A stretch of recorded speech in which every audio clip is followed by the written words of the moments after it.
گزشتہ سال نومبر کے آخری ہفتے میں تحریک پاکستان کے بارے میں میری ویڈیو سیریل کے ختم ہونے کے بعد اپنے وعدے کے مطابق مگر کچھ تاخیر کے ساتھ آپ کے سامنے حاضر ہوں۔ بقول غالب ہوئی تاخیر تو کچھ باعث تاخیر بھی تھا۔ کچھ ذاتی کام اور کچھ اپنی ایک زیر تحریر کتاب کو مکمل کرنے کی مصروفیت نے مجھے الجھا لیا تھا۔ آج سے 8-9 سال پہلے ہماری تاریخ کے ایک پہلو یعنی پاکستان کی ترقی پسند تحریک کی تاریخ کے بارے میں اس کتاب کو شروع کرنے کے بعد کچھ غم روزگار نے اس طرح الجھا لیا تھا کہ اس کا مسودہ سرد خانے میں پڑا رہ گیا تھا۔ اب کئی سال بعد اپنی پچھلی ویڈیو سیریل پر کام کرنے کے دوران اس کتاب کو مکمل کرنے کے خیال کو مہمیز ملی اور میں نے دوبارہ اس پر کام شروع کیا ہے۔ بہرحال آج میں دوبارہ آپ کے سامنے حاضر ہوں۔ ویسے بھی جو کہتے ہیں آج کچھ درد میرے دل میں صبا ہوتا ہے۔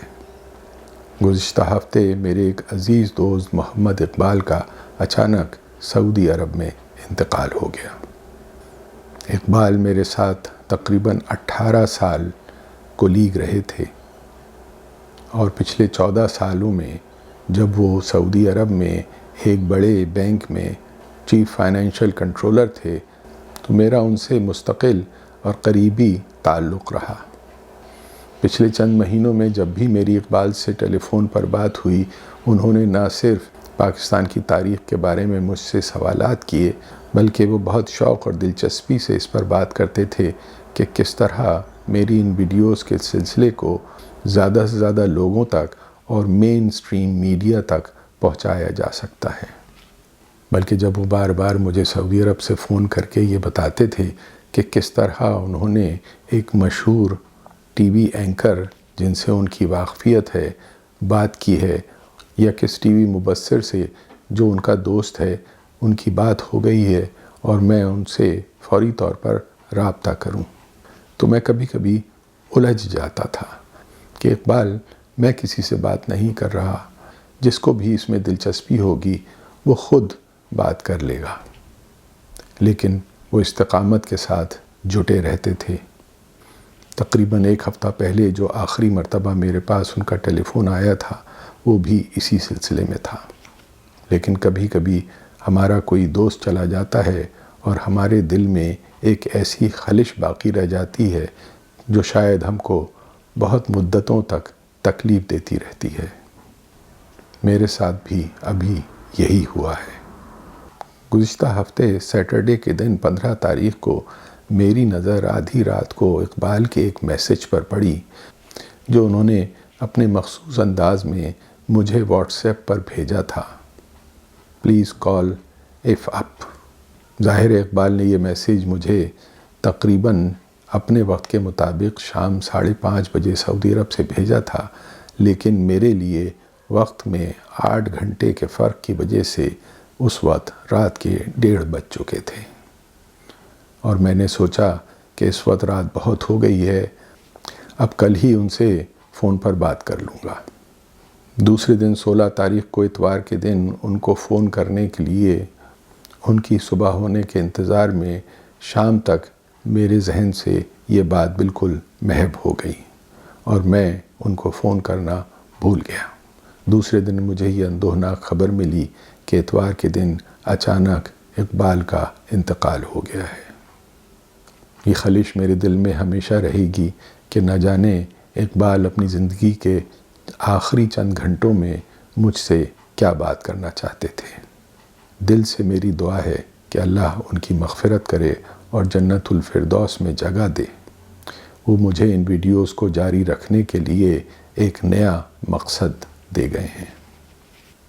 بہرحال پچھلے سال نومبر میں میری آخری ویڈیو ریلیز ہونے کے چند دنوں کے بعد ایک شادی کی تقریب میں مجھے اسلام آباد کے ایک پرانے دوست ملے اور انہوں نے بہت اشتیاق کے ساتھ مجھ سے کہا کہ انہیں بنگلہ دیش کے موضوع پر میری اگلی ویڈیو کا انتظار ہے۔ میرے کچھ اور دوستوں نے بھی بنگلہ دیش کی تاریخ کے بارے میں کچھ سوالات تصدیق اور کچھ وضاحت کے لیے بھیجے۔ اس دوران 16 دسمبر 2021 کو بنگلہ دیش کے قیام کے 50 سال مکمل ہونے سے پہلے اور اس کے بعد اس موضوع پر الیکٹرانک اور سوشل میڈیا پر مختلف ویڈیو، مضامین اور تبصرے تیزی کے ساتھ گردش کرنے شروع ہو گئے تھے۔ نہ صرف بنگلہ دیش، ہندوستان اور پاکستان بلکہ عالمی میڈیا میں بھی اس موضوع پر مختلف پروگرام اور کچھ پرانے پروگرام دوبارہ پیش کیے جانے لگے تھے۔ پہلا خیال تو ذہن میں یہ گزرا کہ آدھی صدی گزر گئی ہے، اب کیا گڑے مردے اکھیڑیں۔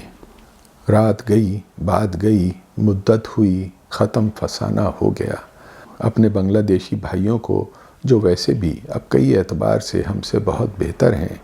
دعا دیں کہ جہاں رہیں خوش رہیں۔ لیکن پھر یہ خیال آیا کہ ماضی کی شکایتوں اور دشمنیوں کو بھلا دینے کا یہ رویہ بہت درست اور احسن تو ہے، لیکن صلح بالخیر کے لیے لازم ہے کہ اس تنازع میں سارے شریک کھلے دل اور نیک نیتی کے ساتھ اپنی غلطیوں کو تسلیم کریں اور دوسروں کی کوتاہیوں کو درگزر کریں۔ اگر دوسرے نہ بھی کریں تو کم از کم ہم تو ضرور ایسا کریں۔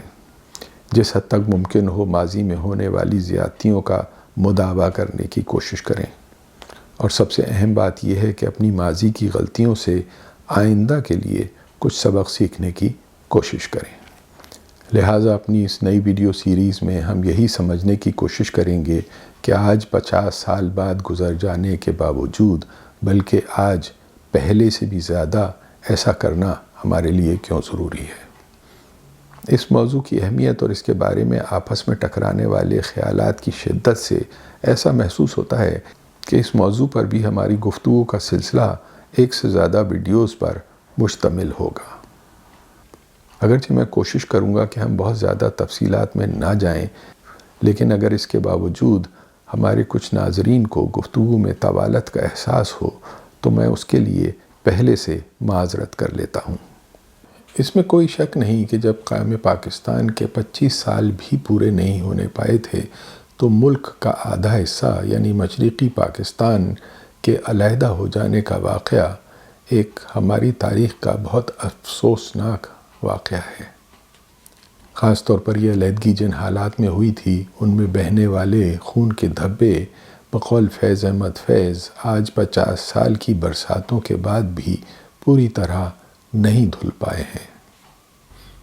اس واقعے کو 50 سال مکمل ہونے پر اس موضوع پر شائع ہونے والے مختلف مضامین اور واٹس ایپ اور فیس بک جیسے سوشل میڈیا پر آنے والے مختلف تبصروں کو دیکھ کر اور یوٹیوب پر مختلف ویڈیوز کو دیکھ کر ایک بات تو سامنے یہ آتی ہے کہ جہاں ایک جانب ہمارے ملک میں چند لوگوں کو چھوڑ کر باقی اکثریت کے لیے سقوط مشرقی پاکستان یا فال آف ڈھاکہ ہماری تاریخ کا ایک سب سے تکلیف دہ سانحہ اور ٹریجڈی تھا، وہاں دوسری جانب بنگلہ دیش کے لوگوں کے لیے یہ ان کی نیشنل لبریشن اسٹرگل کی ایک کامیابی اور بنگلہ دیش کی آزادی ہے جسے وہ سیلیبریٹ کرتے ہیں، اور ہندوستان میں یہ ان لوگوں کے لیے ایک بہت بڑی فوجی فتح تھی جس پر وہ آج بھی خوشی سے پھولے نہیں سماتے ہیں۔ اور کیوں نہ ہو، بقول ہندوستان کی سابقہ وزیر اعظم اندرا گاندھی کے یہ اس صدی کی سینچریز بگیسٹ اپارچونٹی تھی جو ہندوستان کو ملی اور جس کو انہوں نے بھرپور استعمال کیا تھا۔ اب یہ ہمارے لیے سوچنے کا مقام ہے کہ یہ سب کیوں ہوا اور کیسے ہوا۔ اس کے پیچھے ہماری مشترکہ تاریخ کا وہ کیا پس منظر تھا اور وہ کیا عوامل اور آپریٹو فیکٹرز تھے جنہوں نے اپنا کردار ادا کیا اور ہمیں اس صورتحال سے دوچار کیا تھا۔ اپنی گفتگو میں ہم اس بات کا جائزہ لینے کی کوشش کریں گے۔ تحریک پاکستان جن حالات سے گزری تھی اس کا جائزہ ہم اپنی پاکستان موومنٹ کے بارے میں پچھلی ویڈیو سیریز میں لے چکے ہیں۔ اب ہم بنگلہ دیش کی تحریک کا جائزہ لیتے ہیں۔ میں اس جائزے کے ابتدا میں ایک گستاخی کی جسارت کر رہا ہوں جس سے ممکن ہے کچھ لوگوں کو بہت تکلیف پہنچے اور کچھ لوگوں کو حیرانی ہو، لیکن میں آگے چل کر اپنی بات کی وضاحت کرنے کی کوشش کروں گا۔ اگست 1947 میں پاکستان کے قیام اور دسمبر 1971 میں بنگلہ دیش کے قیام میں کچھ حیرت انگیز حد تک مماثلتیں ہیں اور سملیرٹیز ہیں۔ یہ گویا تحریک پاکستان کا پارٹ 2 تھا۔ جس طرح ہالی ووڈ کی فلموں کے پارٹ 2 میں کچھ کردار اور واقعات بدل جاتے ہیں، اس پارٹ 2 میں بھی کچھ کردار بدل گئے اور کچھ اعتبار سے یہ دونوں تحریکیں ایک دوسرے سے بہت مختلف ہو گئیں۔ آئیے دیکھتے ہیں کہ یہ سملیرٹیز اور ڈفرینسز کس نوعیت کے تھے۔ میرا خیال ہے کہ اس جائزے سے ہمیں بنگلہ دیش کے قیام کی تاریخی تناظر اور اس لڑائی کو اپنے صحیح پرسپیکٹو میں دیکھنے میں مدد ملے گی۔ آئیے سب سے پہلے دیکھتے ہیں کہ سملیرٹیز کیا تھیں۔ جس طرح 1940 کی دہائی میں ایک مضبوط مرکز کی خواہش مند انڈین نیشنل کانگریس کو مسلم لیگ کی طرف سے مسلم اکثریتی علاقوں کی خود مختاری اور ان کے حقوق کے جھنجھلا دینے والے مطالبوں کا سامنا کرنا پڑا تھا، بالکل اسی صورتحال کا آزادی کے بعد مسلم لیگ کو سامنا کرنا پڑا، جب اسے ایک مضبوط مرکز کی خواہش کے راستے میں مشرقی بنگال اور اس کے ساتھ سندھ، بلوچستان اور صوبہ سرحد کی جانب سے اپنے لیے اسی طرز کی صوبائی خود مختاری کے مطالبوں کا سامنا کرنا پڑا۔ اس نئے منظر نامے میں اب مسلم لیگ کی مرکزی قیادت کانگریس کا رول ادا کر رہی تھی، جس میں وہ پنجاب کی بالادستی میں ایک مضبوط مرکز قائم کرنے کے لیے مشرقی بنگال اور دوسری قومیتوں کے درمیانہ طبقے اور ابھرتے ہوئے سرمایہ داروں کی خود مختاری کی تمناؤں کو دبانے کی کوشش کر رہی تھی۔ اور اب عوامی لیگ پاکستان میں صوبائی اور علاقائی خود مختاری کا مطالبہ کر کے 1940 کی مسلم لیگ کا رول پلے کر رہی تھی۔ فرق بس صرف اتنا تھا کہ اس بار اس رسہ کشی کی دونوں جانب مسلمان تھے۔ دسمبر 1970 کے انتخابات میں زبردست کامیابی حاصل کرنے کے بعد شیخ مجیب الرحمن نے 3 جنوری 1971 کو ڈھاکہ کے ریس کورس میدان میں ایک بڑے زبردست جلسے میں خطاب کر کے یہ کہا تھا کہ یہ الیکشن عوامی لیگ کے 6 نکات پر ریفرنڈم تھے، اور عوامی لیگ کے منتخب ہونے والے اسمبلی کے اراکین سے مقدس قرآن مجید پر حلف لیا تھا کہ وہ 6 نکات کے پروگرام سے وفادار اور اس پر ثابت قدم رہیں گے۔ یہ 25 سال قبل اپریل 1946 میں دہلی میں ہونے والی اس حلف برداری کی افسوسناک بازگشت تھی جس میں قائد اعظم محمد علی جناح نے اس وقت مسلم لیگ کے منتخب اراکین سے قرآن مجید پر حلف لیا تھا کہ وہ پاکستان سے وفادار رہیں گے، اور انہوں نے اس وقت یہ اعلان کیا تھا کہ 1946 کے انتخابات پاکستان کے اوپر ایک ریفرنڈم تھے۔ اس اجلاس میں حلف اٹھانے والوں میں مشرقی بنگال کے رہنماؤں میں AK فضل الحق،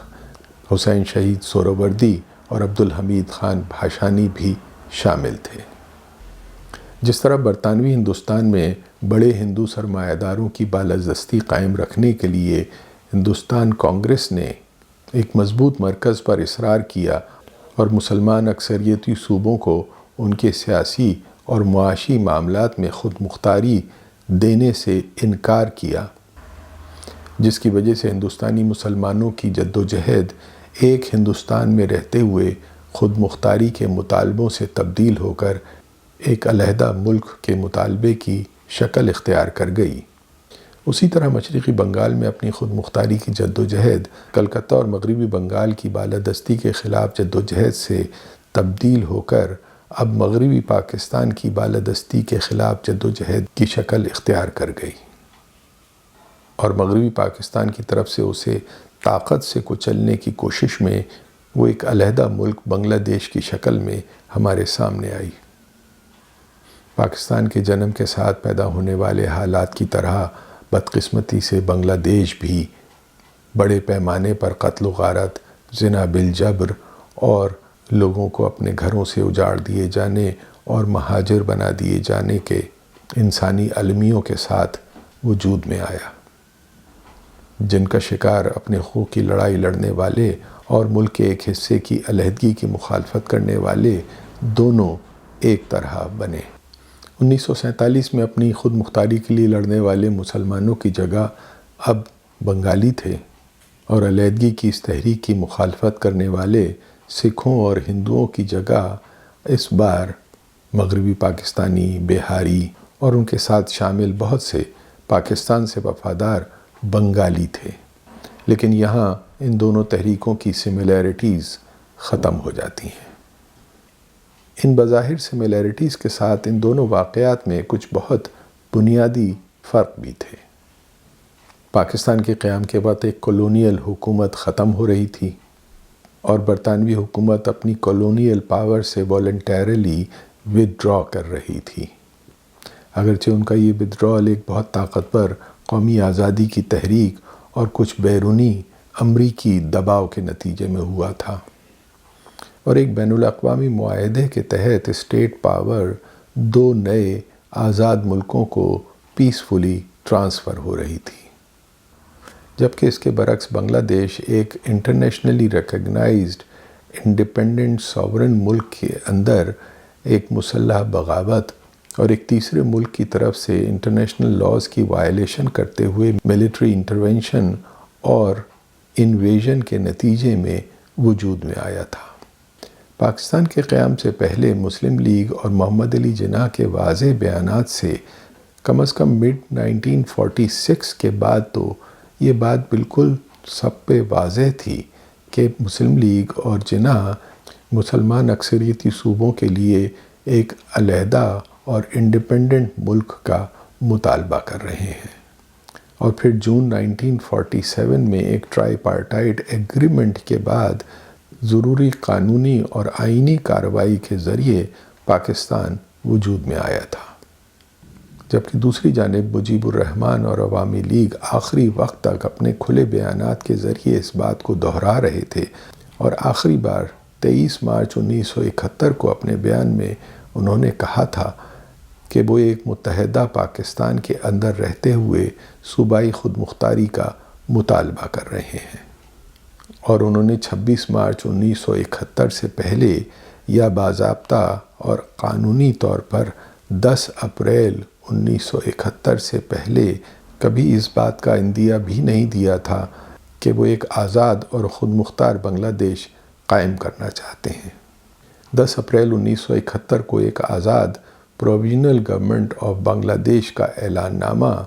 جو اس وقت عوامی لیگ کے جنرل سیکرٹری تاج الدین نے عارضی وزیر اعظم کی حیثیت سے کلکتے میں پڑھا تھا، اس کا ڈرافٹ اس وقت کی ہندوستان کی فوج کی ایسٹرن کمانڈ کے سربراہ جنرل JFR جیکب نے تحریر کر کے انہیں دیا تھا، اور اس بات کا اعتراف جنرل جیکب نے کئی بار اپنے مختلف ٹی وی انٹرویوز میں ہندوستانی صحافیوں کے سامنے کیا ہے۔ کلکتہ میں اس مکان کو جہاں سے یہ اعلان نامہ پڑھا گیا تھا بعد میں مجیب نگر کا نام دیا گیا۔ جنرل جیکب کے اپنے تحریری اور زبانی بیانات کے مطابق اس وقت تک عوامی لیگ کی پوری قیادت، مکتی باہنی کی فوجی تربیت، اس کی چھاپہ مار تحریک اور عوامی لیگ کی سیاسی کارروائیوں کا مکمل چارج جنرل جیکب کی سربراہی میں ہندوستانی فوج اپنے ہاتھ میں لے چکی تھی۔ اس سلسلے میں جنرل جیکب کی تحریر کی ہوئی کتابیں بھی دستیاب ہیں، اور یوٹیوب پر مختلف ہندوستانی صحافیوں کو دیے گئے ان کے انٹرویو بھی موجود ہیں۔ جنرل جیکب کے اس بیان کی تصدیق ان کے علاوہ اس وقت کے ہندوستانی فوج کے commander in chief general Sam Manekshaw کے انٹرویوز میں بھی موجود ہے، جو یوٹیوبز پر ہیں۔ اور بالآخر 22 نومبر 1971 کو اقوام متحدہ کے ایک رکن ملک ہندوستان کی فوجوں نے بغیر اعلان جنگ کے مشرقی پاکستان کی سرحدوں کو پار کر کے بین الاقوامی قوانین کی خلاف ورزی کرتے ہوئے اقوام متحدہ کے ایک دوسرے رکن ملک پاکستان کے اندرونی معاملات میں کھلی خلاف ورزی کی، اور 16 دسمبر کو پاکستانی فوج سے ہتھیار ڈلوا کر ایک آزاد بنگلہ دیش قائم کیا، اور اس کے سیاسی اقتدار کو عوامی لیگ کی حکومت کے حوالے کرنے کی رسم ادا کی۔ یہ فرسٹ ورلڈ وار کے بعد لیگ آف نیشنز کے ضابطوں، 1928 کے پیرس بین الاقوامی معاہدے جس کو کیلوگ برانڈ پیکٹ بھی کہا جاتا ہے، اور اقوام متحدہ کے بین الاقوامی چارٹر کے آرٹیکل 2(4) کی کھلی خلاف ورزی تھی، جن پر ہندوستان کی حکومت نے بھی دستخط کیے ہوئے تھے۔ بہرحال بین الاقوامی قانون کے یہ پہلو تو ہندوستان کی حکومت اور اقوام عالم میں عالمی قانون کے علمبرداروں کے دیکھنے کے لیے ہیں۔ ہمارے لیے تو آج زیادہ اہم بات یہ ہے کہ اس پس منظر میں ہم اپنی تاریخ کے ان حالات اور واقعات کا جائزہ لیں جن کی وجہ سے ہمیں اس انجام کا سامنا کرنا پڑا تھا، اور ان حالات کا جائزہ ہم اپنی اگلی نشستوں میں لیں گے۔